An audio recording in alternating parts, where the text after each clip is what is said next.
তুমি আমার কবুতরের বাচ্চা, তুমি আমার গেন্দা ফুল, তুমি আমার অন্ধকারের হারিকান, তুমি আমার বর্ষাকালে হাতি, তুমি আমার উড়োজাহাজের হেল্পার। তুমি আমার হিন্দি ছবির নায়িকা। তবে এত বাধা কেন আমাদের? তুমি চাইলেই সব হবে। না, আমি চাইলে সব হবে না। ওই মাতবরের কাছে আমাদের জমি বন্ধক রয়েছে। আব্বা কথা দিয়েছে ওর সঙ্গে আমার বিয়ে দেবে, আর আমার যদি বিয়ে না হয় ওর সাথে ওই জমি জায়গা কিচ্ছু ফেরত দেবে না। কিন্তু কিন্তু তুমি চিন্তা করো না, ওই বুড়ো বেশি দিন লাস্টিং করবে না। তখন তুমি হবে আমার হৃদয় রাজ্যের রাজা। একই একই তুমি কাঁদছো? কই, আমি তো কাচ্ছি না, আমাকে দেখ।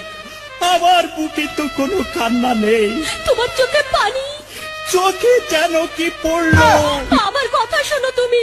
আমাকে কোনো কথা বলো না, আমাকে একটু সিঙ্গেল থাকতে দাও, আমাকে একটু সিঙ্গেল থাকতে দাও।